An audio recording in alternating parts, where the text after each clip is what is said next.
اب تک پہنچائی تھی کہ محکمہ انسداد دہشت گردی کاؤنٹر ٹیررزم ڈپارٹمنٹ نے کارروائی کی ہے اور ملک کے معروف قوال امجد صابری اور ملٹری پولیس کے جو 2 اہلکار قتل ہوئے تھے ان کے حملے میں ملوث 2 ملزم گرفتار کر لیے گئے ہیں اور بھاری تعداد میں اسلحہ بارود اور جیکٹس بھی برآمد کی گئی ہیں۔ اسلحہ بھی آپ اپنی ٹیلی ویژن اسکرینز پر دیکھ سکتے ہیں۔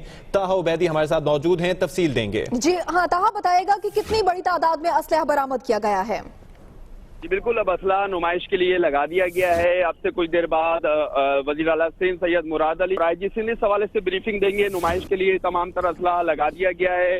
یہ کراچی میں جو ہائی پروفائل ٹارگٹ کلنگ ہوئی تھی جس میں امجد صابری، ملٹری پولیس، اس کے علاوہ ٹریفک پولیس کے جوانوں کو جو نشانہ بنایا گیا تھا عائشہ مندر اور دیگر علاقوں میں، ان کے ٹارگٹ کلرز ہیں جنہیں گرفتار کیا گیا ہے۔ ان کے قبضے سے جو اسلحہ اور بارودی مواد برآمد کیا گیا ہے وہ بھی اب نمائش کے لیے لگا دیا گیا ہے۔ اب سے کچھ دیر بعد یہاں پر وزیر اعلیٰ سندھ سید مراد علی شاہ اور آئی جی سندھ لرڈینو خواجہ یہاں پر مشترکہ طور پر پریس کانفرنس کریں گے اور وہ بتائیں گے کہ کراچی میں فرقہ وارانہ ٹارگٹ کلنگ اور خاص طور پر جو پولیس کی ٹارگٹ کلنگ ہوئی ہے اس حوالے سے میڈیا کو آگاہ کریں گے۔ اور کراچی میں جتنے بھی ہائی پروفائل ٹارگٹ کلنگ ہوئی ہے یہ دعویٰ کیا جا رہا ہے کہ ان کے ملزمان گرفتار کر لیے گئے ہیں اور خاص طور پر جو کراچی پولیس سے اسلحہ چھینا گیا ہے وہ بھی برآمد کیا گیا ہے۔ جو اسلحہ وارداتوں میں استعمال ہوا ہے وہ بھی برآمد کیا گیا ہے۔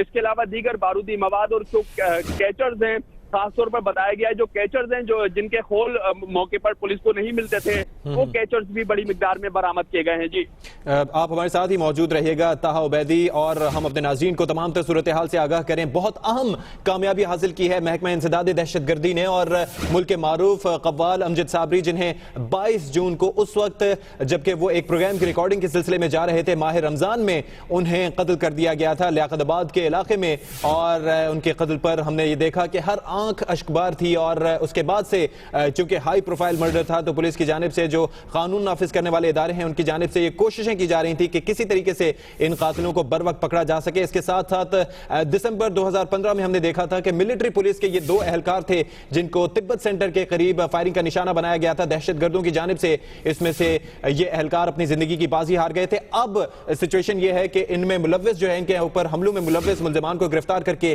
بڑی تعداد میں اسلحہ بھی برآمد کر لیا گیا ہے۔